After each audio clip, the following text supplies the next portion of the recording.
শ্রীমতী রাধারানীর অশেষ কৃপায় আজকে আমরা শ্রীমতী রাধারানীর শুভ আবির্ভাব তিথি রাধা অষ্টমী নিয়ে আলোচনা করব। আমি শুনে খুব খুশি হয়েছি যে আপনারা অনেকে, খুব কম মানুষ আছে যারা জন্মাষ্টমী সারা 12টা পর্যন্ত উপবাস থাকতে পারেননি।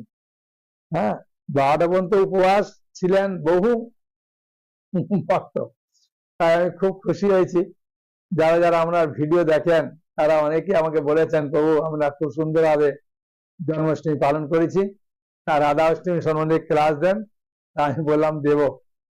হ্যাঁ, বহু ভক্ত রাধা অষ্টমী সম্বন্ধে ক্লাস ছেড়েছেন, বহু দেখছেন, বহু ভক্ত। তাই বিভিন্ন জনের বিভিন্ন রকম ভাবে মতামত দিচ্ছেন, শুনছেন। রাধা অষ্টমী সম্বন্ধে আমি আপনাদেরকে কিছু কথা বলবো। রাধা অষ্টমী এবারে করবেন 11ই সেপ্টেম্বর বুধবার। হ্যাঁ, 11ই সেপ্টেম্বর বুধবার রাধা অষ্টমী ব্রত পালন করবেন, আর 25শে ভাদ্র। ঠিক আছে, তাহলে 25শে ভাদ্র 11ই সেপ্টেম্বর বুধবার শ্রীমতী রাধারানীর শুভ আবির্ভাব তিথি। তা সেই আবির্ভাব তিথি আমরা সুন্দরভাবে পালন করতে পারি, কারণ এর মাহাত্ম্য প্রচুর। জন্মাষ্টমী ব্রত পালন করলে যে ফল, তার 1000 গুণ বেশি ফল রাধা অষ্টমী পালন করলে। আর শাস্ত্রে খুব সুন্দরভাবে পদ্মপুরাণে এর মাহাত্ম্য উল্লেখ করেছেন, সেগুলো আমরা আলোচনা করব। হ্যাঁ, কি কি বিষয় নিয়ে আলোচনা করব সেটি বলি। যে রাধারানীর নামের অর্থ কি। হ্যাঁ, একজন আমাকে এমনিতেই প্রশ্ন করেছিলেন, প্রভু 3টে বিষয় আমাকে বলবেন। আমি কি কি? যে রাধারানীর নামের অর্থ বলবেন, ভগবানের নামের অর্থ বলবেন, আর ভাগবতের অর্থ বলবেন। কারণ কি, এই মাসে ভাগবতের প্রচুর মহিমা। আপনার অন্নদা একাদশী ক্লাসে শুনলাম, আমি বললাম হ্যাঁ, তাই ভাগবতের মাহাত্ম্য বলবেন, ভগবানের নামের মাহাত্ম্য বলবেন, আর রাধারানীর নামের মাহাত্ম্য বলবেন। আমি বললাম ঠিক আছে, সেগুলো বলবো। আর রাধারানী এই জগতে কেন আবির্ভূত হয়েছিলেন, আর হয়ে তিনি কিভাবে জগৎবাসীর কল্যাণ করলেন, রাধা অষ্টমী পালনে কি লাভ, পালন না করলে কি ক্ষতি, আর কিভাবে আমরা বাড়িতে পালন করব। হ্যাঁ, এরকম বিভিন্ন বিষয় নিয়ে আমরা আলোচনা করব। হ্যাঁ, রাধারানীর জন্ম একটু বলবো। হ্যাঁ, বুঝেছেন? তাই আপনারা ধৈর্য সহকারে শুনবেন, একটু বড় তো হবেই এতগুলো বিষয় বলতে গেলে। একবার শুনবেন সম্পূর্ণটা। আর আপনাদের কাজ এই রাধা অষ্টমী ব্রত এই ক্লাসটি সকলের কাছে পাঠিয়ে দেওয়া, আপনার আত্মীয় স্বজনের কাছে। হ্যাঁ, বিশেষ করে যারা পালন করে না তাদের কাছে, এবং যারা পালন করে তাদের কাছে দিলেও লাভ। হ্যাঁ, সেই নিয়ে আমরা সুন্দর করে আলোচনা করব। হ্যাঁ, আসলে গোলক বৃন্দাবনে জন্মলীলা নেই, কৃষ্ণেরও নেই, শ্রীমতী রাধারানীর নেই, বুঝেছেন? তাই জন্মলীলাটা গোলক বৃন্দাবনে নেই। তাহলে এই মর্তলোকে কেন আছে না, মর্তলোকে ভগবান যেমন আমাদের মতো বদ্ধ জীবকে কৃপা করার জন্য এই জগতে আবির্ভূত হন। হ্যাঁ, বিশেষ করে ভক্তদের কৃপা করার জন্য, আর বা যারা ভক্ত হবেন তাদের কৃপা করার জন্য, ঠিক সেরকম শ্রীমতী রাধারানীও এই জগতে আবির্ভূত হন আমাদের মতো বদ্ধ জীবকে কৃপা করার জন্য। হ্যাঁ, ঠিক আছে। তাহলে গোলকে জন্মলীলা নেই, এই মর্তে আছে আমাদেরকে কৃপা করার জন্য। সেই জন্য জন্মাষ্টমী, রাধাষ্টমী, রামনবমী, গৌরাঙ্গ মহাপ্রভু শুভ আবির্ভাব তিথি, নিত্যানন্দ প্রভু শুভ আবির্ভাব তিথি, একাদশী ব্রত, এগুলো আমাদের পালন করা অবশ্যই কর্তব্য, কারণ এগুলো আমাদের জন্যই করেছেন, আমাদেরকে কৃপা করার জন্য করেছেন। হ্যাঁ, সেই জন্য আমাদের অবশ্যই করা উচিত। বুঝেছেন? তা রাধারানীর যে নামের ব্যাখ্যা, নামের যে মাহাত্ম্য, এটা স্বয়ং কৃষ্ণ করছেন। হ্যাঁ, ভান্ডির বনে। হ্যাঁ, বৃন্দাবনের দ্বাদশ বন আছে না, তার মধ্যে ভান্ডির বনে একটা। হ্যাঁ, সেই ভান্ডির বনে ভগবান কৃষ্ণ, শ্রীমতী রাধারানী বলি না, তো শ্রীমতী কাকে বলি? যাদের বিয়ে হয়েছে তাদের বলি না, শ্রীমতী রাধারানীর আমরা সাধারণত যত পালা কীর্তন সবেতে শুনেছি যে আয়ান ঘোষ। হ্যাঁ, বুঝেছেন? এটা হচ্ছে ডাক নাম। হ্যাঁ, আর ভালো নাম হচ্ছে অভিমন্যু। তা অভিমন্যু নামটা অনেকে জানে না, আয়ান ঘোষ সবাই জানে, পালা কীর্তনে বলে বলে। আমরা জানি তার সঙ্গে বিয়ে হয়েছে। আসলে আয়ান ঘোষে কে, এটা আমাদের জানতে হবে। ঠিক আছে, তাহলে জানতে হবে। আয়ান ঘোষ হচ্ছে শ্রীকৃষ্ণের একটা ছায়া। হ্যাঁ, ছায়া স্বরূপ। তাই আয়ান ঘোষের সঙ্গে এমনি জাগতিক দিকে, হ্যাঁ, জগৎবাসীর কাছে আসতে গেলে তো একজনকে কাকর বিয়ে করতে হয় মেয়েদের, সেই জন্যে বিয়ে করেছে। এগুলোর মধ্যে অনেক সুন্দর সুন্দর কথা আছে, যেগুলোর মাধ্যমে সব আপনাদের মনের প্রশ্নগুলোকে খণ্ডন করা যাবে। বুঝেছেন? আগে খণ্ডন করে দিন, নাহলে আবার বলবেন প্রভু আপনার ছেলে মেয়ে আত্মীয় স্বজন সবাই প্রশ্ন করবে। হ্যাঁ, আগে একটু খণ্ডন করিয়ে দিই, বলিয়ে দিই। হ্যাঁ, ভালো করে শুনুন। হ্যাঁ, ভগবান শ্রীমতী রাধারানী, হ্যাঁ, আমি কৃষ্ণলীলাতে আপনাদেরকে বলেছিলাম না যে ভগবান কৃষ্ণ কেন অভিমন্যুকে রক্ষা করতে পারলেন না? ভগবান কৃষ্ণ এই জগৎ থেকে কেন তার পায়ে তীর বাম মারলো, জরাব্যাধ তার মাধ্যমে গেলেন? এগুলো সব অভিশাপ প্রাপ্ত। যদি কেউ অভিশাপ দেয় বা আশীর্বাদ দেয়, সেগুলোকে ভগবান কখনো খণ্ডন করতে পারেন না। হ্যাঁ, পারেন না তা না, ভগবান করেন না। বুঝেছেন? ভগবানের পক্ষে অসম্ভব কিছু নেই, ভগবান করেন না, কারণ সেই ভক্তকে তাহলে অপমান করা হবে। ভগবান ভক্তকে কখনো অপমান করতে চান। এই শ্রীমতী রাধারানী অভিশাপ প্রাপ্ত হয়েছিলেন তার ভাই শ্রীরামের কাছ থেকে। বুঝেছেন? হ্যাঁ, তো শ্রীমতী রাধারানী সাজগোজ করে আছে, ভগবান কৃষ্ণ বিরজার কুঞ্জে গেছেন লীলাবিলাস করতে। হ্যাঁ, আর বিরজার কুঞ্জে পাহারাদার ছিলেন শ্রীরাম। তা শ্রীমতী রাধারানী বলছেন, দেখো প্রভু নিশ্চয়ই ভেতরে আছে, আমাকে যেতে দাও। যেমন ভাই বোনের হয় কথা কাটাকাটি।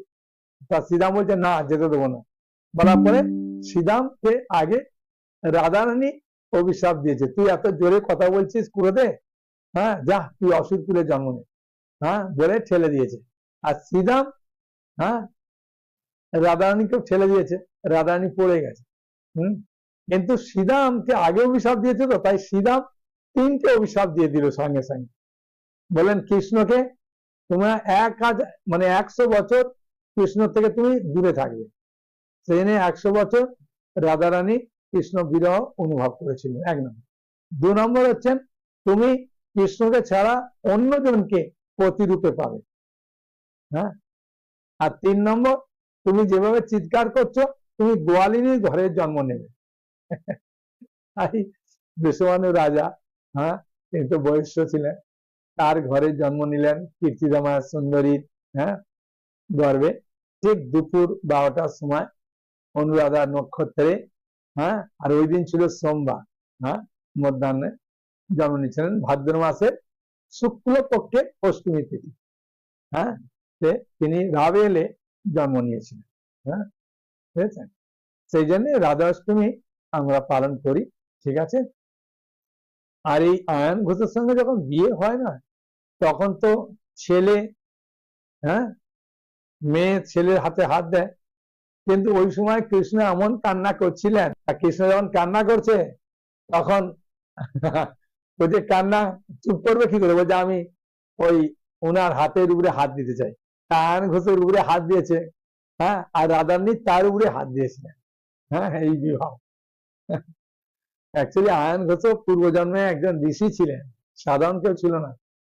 হ্যাঁ, সে ঋষি ছিলেন, সে ভগবান এসে বলছেন কি বর চাও, ও যে আমরা প্রেয়সীকে কাছে পেতেছি, দুবার বলেন, তিনবার বললেন পাবে, কিন্তু সরাসরি পাবেন, আমার ছায়া স্বরূপ পাবে। হ্যাঁ, তাই ওই ছায়া আয়ন ঘোষ, বুঝলেন? এগুলোর মধ্যে খুব সুন্দর সুন্দর তত্ত্ব আছে। ভক্তি পুরুষোত্তম মহারাজ দুটো বই লিখেছেন, হ্যাঁ, রাধারানী সম্বন্ধে, প্রথম খণ্ড দ্বিতীয় খণ্ড। এই বইগুলোতে আপনি সবকিছু জিনিস সুন্দরভাবে পাবেন। হ্যাঁ, এমনি রাধারানীর তত্ত্বটা বোঝা খুব কঠিন, বুঝেছেন? সেজন্য শ্রীল প্রভুপাদ সব জায়গায় বলেননি, এমনকি শ্রীমদ ভাগবত সব জায়গায় বলেন, একটা জায়গায় শুধু বলেছে ভাগবতমে। হ্যাঁ, ভাগবতম ওই জন্য বলি তো বারবার ভাগবত নিতে। আপনারা বলেন কেন প্রভু খালি বারবার ভাগবত বলছেন? এই দেখুন ভাগবত, এই ভাগবতে দশম স্কন্ধ 30 অধ্যায়ের 28 নম্বর শ্লোকে অনয়া আরাধিত অনন্যং ভগবান হরি ঈশ্বরা যত্ন বিয়ায় গোবিন্দ প্রীতজাম অনয়ত রহ।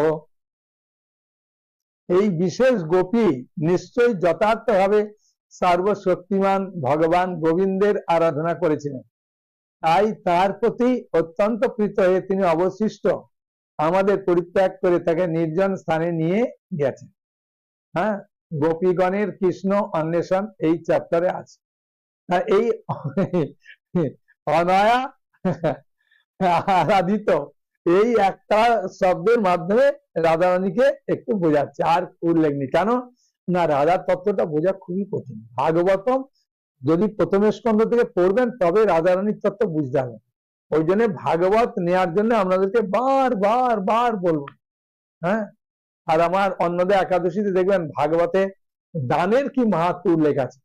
আপনার ছেলেকে দান করুন, আপনার মেয়েকে দান করুন, কি আপনার বাবা মারা গেছে তার উদ্দেশ্যে দান করুন।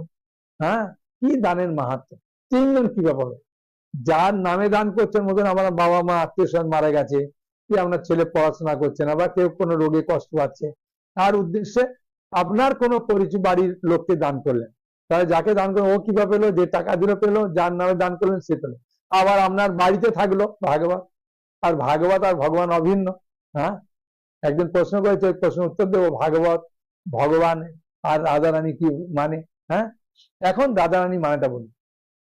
কৃষ্ণের সঙ্গে শ্রীমতী রাধারানীর বিবাহ ভান্ডির বনে স্বয়ং ব্রহ্মা দিয়েছিলেন, ব্রহ্মা কন্যা অর্পণ করলেন, দান করলেন, বুঝেছেন?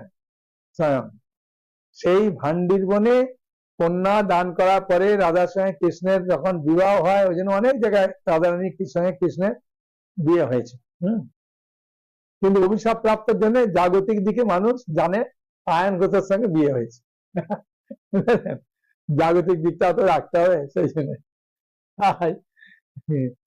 সেখানে কৃষ্ণ নিজে বলছেন যে যদি কেউ রা উচ্চারণ করে আমি তাকে আমার শ্রেষ্ঠ ভক্তি দান করি, বুঝেছেন? আর ধা মানে আমি তার পিছনে পিছনে ধাবিত হই। হ্যাঁ, স্বয়ং কৃষ্ণ বলছেন রাধা নামের অর্থ।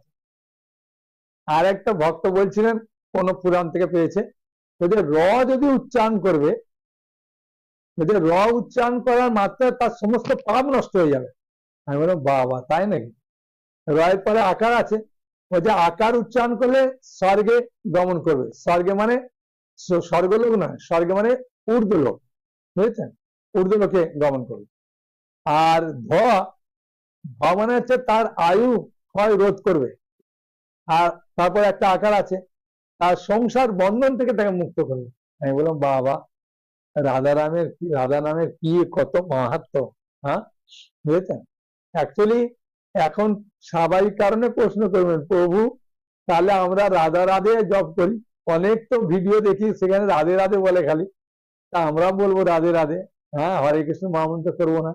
কিন্তু শ্রীমান মহাপ্রভু যিনি রাধারানীর ভাব আর অঙ্গকান্তি নিয়ে স্বয়ং আবির্ভূত হয়েছেন চৈতন্য মহাপুরুষে, তিনি বলেছেন হরে কৃষ্ণ কৃষ্ণ কৃষ্ণ হরে হরে, হরে রাম রাম রাম হরে হরে জপ। সেই জন্য তার কথাটা পালন করা দরকার। যেহেতু আমরা কলিযুগে জন্মগ্রহণ করেছি, আর কলিযুগে যুগ ধর্ম হরিনাম সংকীর্তন, নাম রূপে কলিকালে কৃষ্ণ অবতার, সেই জন্য হরিনাম করা দরকার। 2 নম্বর, আমরা কিন্তু হরে বলছি, রাধারানীর নাম বলছি, হরে কৃষ্ণ বলছি না। হরে মানে কি? হরে মানে হচ্ছে হরা থেকে হয়েছে হরে।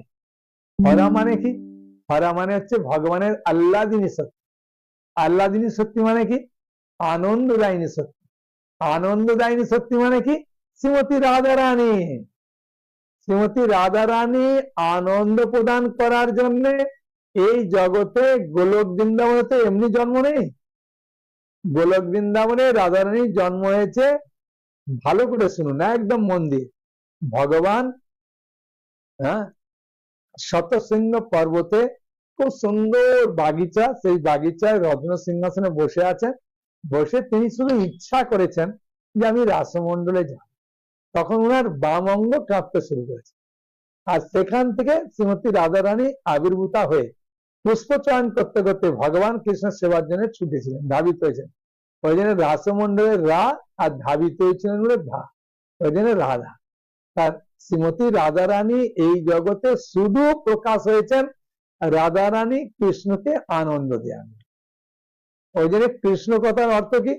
ক্রিস যুক্ত ন, ন মানে মোদান, যিনি সকলকে আনন্দ করে, মানে সকলকে আকর্ষণ করে আনন্দ দেন, কৃষ্ণ। আর যিনি কৃষ্ণকে আকর্ষণ করে আনন্দ দেন তিনি হলেন শ্রীমতী রাধারানী। হ্যাঁ, সেই জন্য রাধারানীর প্রকাশ গোপীগণ, মহিষীগণ, লক্ষ্মীগণ সব রাধারানীর থেকে প্রকাশ। এইসব তত্ত্বগুলো শ্রীমৎ ভক্তি পুরুষোত্তম মহারাজ দুটো বইতে খুব সুন্দরভাবে আছে। হ্যাঁ, আর ভাগবত যদি নেবেন তাহলে তার কোনো কথাই নেই। হ্যাঁ, ভাগবতে খুব সুন্দরভাবে সমস্ত তত্ত্বগুলি খুব সুন্দরভাবে ব্যাখ্যা করেছে। আর এই মাসে বললাম না, দানের মাহাত্ম্য বেশি, তিনি দান করবেন। হ্যাঁ, আর যেটা বলছিলাম যে আমাকে বলছিল যে প্রভু তাহলে ভগবান শব্দের অর্থ একটু বলুন আর ভাগবত শব্দের অর্থ বলুন। আমি বললাম হ্যাঁ বলবো। হ্যাঁ, আর আরেকটা কথা না বললে নয়, চৈতন্য চরিতামৃতের আদি লীলা 4th পরিচ্ছেদে 56 নম্বর শ্লোকে উল্লেখ আছে, রাধা কৃষ্ণ এক আত্মা, 2 দেহ ধরি অনন্য বিলাসে রস আস্বাদন করে। ভগবান কৃষ্ণ এক আত্মা, শুধু 2টো দেহ ধারণ করলেন, বাম অঙ্গ থেকে গেল না রাধারানী। কেন না? অনন্য বিলাসে রস আস্বাদন করি। রস আস্বাদন করার জন্য, আনন্দ করার জন্য, ভগবানকে আনন্দ দেওয়ার জন্য শ্রীমতী রাধারানী এই জগতে আবির্ভূত হয়েছে। আর আমাদেরকেও আনন্দ দেওয়ার জন্য শ্রীমতী রাধারানী এই জগতে আবির্ভূত হয়েছে। সেই জন্য শাস্ত্রে পদ্ম পুরাণে 7ম অধ্যায়ে সেখানেতে এত মাহাত্ম্য বলেছে। হ্যাঁ, 44টা শ্লোকে, তা সব মাহাত্ম্য বললে তো আর ভিডিও দেখবেন না। হ্যাঁ, বুঝলেন? 2-1টা বলছেন এই রাধা অষ্টমী যদি পালন করবেন, সহস্র শতগুণ একাদশীর ব্রত, বলছে সহস্র শতগুণ। সহস্র শতগুণ মানে সহস্র মানে 1000, তাকে 100 দিয়ে গুণ করলে 1 লক্ষ। 1 লক্ষ একাদশী পালনের করলে যে ফল, এই রাধা অষ্টমী একটা পালন করলে সেই ফল। হ্যাঁ, বুঝলেন? তার মানে আপনি বলবেন যে বহু তাহলে রাধা আর একাদশী পালন করছি না, ওটা তো রাধার একাদশীর ফল পাচ্ছেন। একাদশীর তো ব্রত পালন করলে যে লাভ সেটা তো পাবেন না। আর একাদশীর দিনে যদি অন্ন খাবেন বা শস্য খাবেন, পঞ্চশস্য, আপনার তো পাপে পুণ্য হবে। তাহলে পুণ্য আসবে আবার পাপও আসবে, পাপের ফলে নরকে যাবেন, পুণ্যের ফলে স্বর্গে যাবেন, তাহলে কি লাভ আছে? সেই জন্য 1 লক্ষ একাদশীর ফল পাবেন, হ্যাঁ, পুণ্য ফল পাবেন, সেটা রেখে দেন, আপনার কাজে লাগবে ভক্তিতে। একাদশী ব্রত কখনো বন্ধ করবেন না। বুঝলেন? একদম। 2 নম্বর বলছেন যে যদি মনে করুন এই রাধাষ্টমী ব্রতটা সুন্দর করে পালন করে, বলছে পাহাড় পর্বত স্বর্ণ যদি দান করে যে ফল, সেই ফল পাবে। তার মধ্যে গঙ্গা যমুনা বিভিন্ন নদীতে বিভিন্ন তীর্থে ভ্রমণ করলে যে ফল, এই রাধাষ্টমী ব্রত পালন করলে, একটা ব্রত পালন করে সেই ফল। এখন আপনি বললেন প্রভু তাহলে একটা পালন করে দিই বছরে একবার সারা জীবনে, ঠিক আছে, ওটা অসুবিধা নেই, কিন্তু যে পাপগুলো করছি, হ্যাঁ, সেগুলো তো আবার জমা হচ্ছে। যেমন আপনি ঘরের ভেতরে আছেন, বলে প্রভু ধুলো বালি তো লাগে না, তবু একটা গায়ের গন্ধ, একটু ধুলো বালি লাগে না, সামান্য একটু সার্ফ দিয়ে যদি ওটাকে ধুয়ে আবার শুকো দিয়ে দেন, পরিষ্কার চকচক লাগবে না? তাই প্রতিটা একাদশী, প্রতি বছর রাধাষ্টমী, জন্মাষ্টমী গুলো পালন করলে অসুবিধা কি আছে? হ্যাঁ, আমাদেরই তো মঙ্গল। হ্যাঁ, আমাদের তো ব্যাংক অ্যাকাউন্টে জমা পড়ছে, অসুবিধা কি আছে? ওটা তো আর অন্য কেউ নেবে না। টাকা কড়ি গুলো মৃত্যুর পর নিয়েও যেতে পারবে না, নিয়ে নেবে, এগুলো কেউ নিতে পারবে না। হ্যাঁ, তাহলে করুন। হ্যাঁ, বুঝেছেন? আর বলছে যদি না করবেন তাহলে বলছেন যে এটা পাঠ করবো না, করবো না। হ্যাঁ, বলছেন। আর হ্যাঁ, আরেকটা কথা, যদি মনে করুন কেউ শ্রদ্ধা সহকারে করলো না, বলতে অশ্রদ্ধা সহকারে কেউ যদি করে তারও ফল আছে। সেই জন্য আমাকে একজন মাতাজি বলছেন যে প্রভু আমার স্বামী তো এমনি করবে না, ফল টল খায়ে করলে একটু করতে পারে। আমি তাই ফল টল খাইয়ে ওকে বলবেন যে ঠিক আছে, হ্যাঁ তুমি যে 12টা পর্যন্ত এমনিতে উপবাস থাকতে পারে, কোনো অসুবিধা নেই, 12টা কোনো ব্যাপার নাই, তা বাড়িতে আপনি 12টা দিয়ে যে অভিষেক করতে হবে তা না, 11:30টায় করুন, অসুবিধা নেই। ভোগ লাগাতে লাগাতে এসব করতে করতে 12টা বেজে যাবে, তাই না? 11:30 থেকে করতে শুরু করুন। আমাদের মায়াপুরে তো 11:30 থেকে করুন। হ্যাঁ, অসুবিধা নেই, 11:30 থেকে অভিষেক করবেন। অভিষেকের কথা বললাম, অভিষেক মানে ভগবানকে স্নান করান, ওটা বলবো, অসুবিধা নেই। শুনুন, বলছে অশ্রদ্ধা সহকারে করলেও, হ্যাঁ, বলছে কোটি কুল নিয়ে বৈকুণ্ঠ ধামে যাবে, বুঝতে পেরেছেন? শ্রদ্ধা সহকারে করলে তাহলে কি না ফল, হ্যাঁ। আর বলছে যদি পালন না করবেন, না জেনে বা অজেনে, মানে জ্ঞাতসারে বা অজ্ঞাতসারে, যে ভাবি যে আমি জানি না তাই করিনি, বা জেনেছি আমার করতে ভালো লাগে না করিনি, বলছে তাহলেও কোটি কল্প নরক যন্ত্রণা ভোগ করবে, বুঝেছেন? প্রচুর কষ্ট। হ্যাঁ, আর যদি কোনো নারী না পালন করবে, বাবা ও তো আরো পাপ, তারপরে আবার মেয়ে হয়ে জন্মগ্রহণ করে তাড়াতাড়ি বিধবা হয়, আবার কষ্ট পাবে। হ্যাঁ, সেই জন্য মায়েরা তো প্রায় করে, দু একদিন করে না যদিও। হ্যাঁ, একটু এ করে করালে ভালো, আমাদেরই মঙ্গল, তাই না? রাধা অষ্টমীর একটা ভালো মাহাত্ম্য আছে, বুঝেছেন? হ্যাঁ, এত নামের মাহাত্ম্য বললাম, আর একটা মাহাত্ম্য আছে, শুনুন, খুব আনন্দ পাবেন। লীলাবতী বলে একজন সুন্দরী নারী ছিলেন, আর সে সুন্দরী ছিল, সে আরো নিজেকে সুন্দরী করার জন্য সাজতো, আর অনেক পুরুষ মানুষ তার প্রতি আকৃষ্ট হয়ে যেত, আর সেই পুরুষদেরকে নিয়ে আনন্দ করতেন আর টাকা রোজগার করতেন, করতে করতে প্রচুর টাকার মালিক হয়ে গেছে। 12 বছর বাদে ওর মনে হলো এত টাকার মালিক হয়ে কি লাভ, আমার জীবনটা তো বিক্রি করে দিলাম, আর আমি তো কিছুই, আমি যে পাপ কাজ করলাম, এই পাপের থেকে উদ্ধারের উপায় কি? খুব চিন্তা করছেন মাতাজি। করতে করতে উনি চিন্তা করলেন আমি আর বাড়ি থাকবো না, জঙ্গলের দিকে চলে যাব। তা জঙ্গলের দিকে ঘুরতে ঘুরতে ঠিক 11টা এরকম বাজে, দেখছে একটা পুকুর পাড়ে বা নদীর পাড়ে হতে পারে, সেখানেতে ওই কিছু ব্যক্তি খুব সুন্দরভাবে একটা অনুষ্ঠান করছে। বলছে কি করছে? বলছে আজকে রাধা অষ্টমী, ভাদ্র মাসের শুক্লপক্ষের অষ্টমী তিথি, তাই আমরা রাধা অষ্টমী পালন করছি। তার মাতাজি বললেন আমি কি করতে পারবো? বলছে হ্যাঁ, তাহলে তোমাকে স্নান করে আসতে হবে। তা মাতাজি তাড়াতাড়ি করে স্নান করে এলেন, স্নান করে এসে উপবাসটা আছে, স্নান করে এসছে, এসে রাধা অষ্টমী ব্রত পালন করলেন ওদের সঙ্গে, খুব আনন্দে কীর্তন করলেন, খুব আনন্দে পালন করেছেন। আর এমনি তো অজ্ঞাতসারে উপবাস ছিল, হ্যাঁ, আর খুব দুঃখ করে ভগবানকে তার মনের কথা বলছেন, আর বলে তিনি রাধাষ্টমী পালন করে তিনি ওখান থেকে, হ্যাঁ, এবার চিন্তা করছে এবার বাড়ি ফিরে যায়। হ্যাঁ, তার যাতে আছে, আর হঠাৎ ভাবে, হ্যাঁ, একটা ভগবানের ইচ্ছা গোবর সাপ দংশন করেন, আর দংশন করতেই ভয়ে সঙ্গে সঙ্গে বিষ্ণুদূত চলে এসছে, যমদূত চলে এসছে। যমদূত বলছে আমার কাস্টমার, বিষ্ণু বলছে তোমার কাস্টমার হলে কি হবে, আজকের দিনে উপবাস থেকে রাধা অষ্টমী পালন করেছে, আর রাধা অষ্টমীর যে মাহাত্ম্য, সেই মাহাত্ম্য কোটি কোটি পাপ থাকলেও সব নষ্ট হয়ে যায়। হ্যাঁ, তাই ওরা গিয়ে যমরাজকে গিয়ে বলতে আছে, আর যমরাজ তো বলছে সব পাপ ডিলিট হয়ে গেছে। হ্যাঁ, সঙ্গে সঙ্গে বৈকুণ্ঠ থেকে রথ এসছে, রথে করে নিয়ে চলে গেছে। বুঝেছেন? রাধাষ্টমী পালনের মাহাত্ম্য কত সুন্দর সুন্দর, এবং অনেক সুন্দর সুন্দর কাহিনী আছে। তাই আমাদের শ্রীশ্রীমৎ ভক্তি পুরুষোত্তম মহারাজ একবার ক্লাসে বলছিলেন যে ভগবান কৃষ্ণ বসুদেবের গৃহে জন্মগ্রহণ করলেন, আর এই ভাগবত আর ভগবান অভিন্ন। হ্যাঁ, বুঝেছেন? ভগবান আর ভাগবত সম্পূর্ণ অভিন্ন, এটা মনে করবেন না যে আলাদা। এটা আমি বলছি না, এটা স্কন্দ পুরাণের দেবগুরু বৃহস্পতি উদ্ধবকে বলছেন যে কলিযুগে তিন ভগবান সাক্ষাৎ রূপে বিরাজমান, দারু ব্রহ্ম জগন্নাথ, আর শব্দ ব্রহ্ম হচ্ছে ভাগবতম, আর নাম ব্রহ্ম হচ্ছে হরে কৃষ্ণ কৃষ্ণ কৃষ্ণ হরে হরে, হরে রাম রাম রাম হরে। হ্যাঁ, ঠিক আছে? গীতা পড়লে কিছু করতে হবে, কিন্তু ভাগবত শ্রবণ করে উদ্ধার হয়ে যাবে। সুখদেব গোস্বামী বলছিলেন আর পরীক্ষিত মহারাজ শুনছিলেন।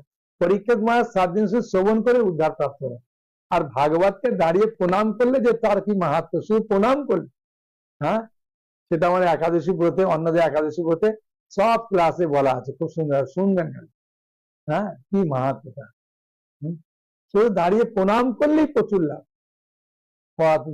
পড়লে তো কোনো কথা নেই। আর প্রভুপাদ অনেক ছবি দিয়েছে, ওই ছবিগুলো দেখতে দেখতে দেখবেন আমরা মনের যত গ্লানি, মনকে পবিত্র করার খুব সহজ উপায় ছবিগুলো দেখে। আর তৃতীয় স্কন্ধে দ্বিতীয় ভাগে ভগবান কপিল দেবকে মা দেবহূতি, হ্যাঁ, তার মার নাম হচ্ছে দেবহূতি, তাকে ভগবান খুব সুন্দর চরণ দেখাচ্ছে। চরণ স্পর্শ করে যদি কেউ প্রণাম করে আর যা প্রার্থনা করে ভগবান পূর্ণ করে দেয়। ভাগবতের প্রচুর মাহাত্ম্য, আর কত মাহাত্ম্য বলবো। হ্যাঁ, সে যাই হোক, বেশি বললে তো আবার আপনারা শুনবেন না। হ্যাঁ, এখন ভগবান সম্বন্ধে, ভগবান মানে একটু বলে দিই, একজন প্রশ্ন করেছেন তো। হ্যাঁ, তারপরে বাড়িতে কি করে পালন করবেন ওটা বলে দেবো, ঠিক আছে? কোনো অসুবিধা নেই, আর পালন করার কোনো অসুবিধা নেই। এখন ভাগবত কথার অর্থ কি, আর ভগবান কথার অর্থ, তাই না? আগে ভগবান কথার অর্থ বল। পরাশর মুনি বলছেন খুব সুন্দর ভাবে এই ভগবান কথার অর্থ। হ্যাঁ, ভগবানে হচ্ছে ঐশ্বর্য, আর বান মানে হচ্ছে মান। হ্যাঁ, তাই সমগ্র ঐশ্বর্যের মালিক হচ্ছে ভগবান। হ্যাঁ, বুঝেছেন? এখন সমগ্র ঐশ্বর্য কি কি আছে, তার 6টা ঐশ্বর্য আছে। হ্যাঁ, যেমন মনে করুন ঐশ্বর্যস্য সমগ্রস্য, বীর্যস্য যশস্য শ্রিয়, জ্ঞান বৈরাগ্যশ্চৈব সন্নং ভগ ইতিঙ্গ। মানে সমগ্র ঐশ্বর্য, হ্যাঁ, ঐশ্বর্য মানে সম্পদ, সমগ্র সম্পদ, সমগ্র বীর্য মানে শক্তি, সমগ্র যশ, সমগ্র জ্ঞান, সমগ্র সৌন্দর্য, হ্যাঁ হ্যাঁ, আর সমগ্র বৈরাগ্য। তা 6টা হলো। হ্যাঁ, সমগ্র সম্পদ, সমগ্র শক্তি, সমগ্র যশ, সমগ্র সৌন্দর্য, সমগ্র জ্ঞান, সমগ্র বৈরাগ্য, এর যে মালিক তাকে বলে ভগবান। ঠিক আছে? এটা পরাশর মুনি বলছে। পরাশর মুনি হচ্ছে ব্যাসদেবের বাবা। ঠিক আছে? আর একজন ভক্ত বলছিলেন, হ্যাঁ, এটা পুরাণে উল্লেখ আছে যে ভ মানে হচ্ছে যিনি সমস্ত জীবের ভরণ পোষণ করেন। হ্যাঁ, বুঝেছেন? একটা পিঁমড়েকে একটা দানা দিলে 10-15 জন 20 জন খেয়ে নেবে, আর একটা হাতির খাবার লাগে কত? হ্যাঁ, 1 মণ, মানে হ্যাঁ 1 মণ 100 কেজি খাবার লাগে। ওকেও খাবার দিচ্ছে, একটা পিঁমড়েকেও খাবার দিচ্ছে। যত জঙ্গলে পশু টশু আছে, কে আছে, কে খাবার দেয়? আমাদের মায়াপুরে প্রায় 250-300 শিয়াল আছে। হ্যাঁ, বুঝেছেন? আর সবই তো জমি, মানে ঘর হয়ে গেছে। খাবার জিনিস যে কোথায় পায় ভগবান জানে। হ্যাঁ, আর কোথায় যে জল খাও তাই জানি না। কিন্তু যখন রাত্রিরে বেরোই না, দেখি ভালোই মোটা সোটা আছে, বুঝেছেন? কোথায় খাই বুঝতেই পারবো না। আর দেখি সব ভগবানই চালায়, সত্যি করে।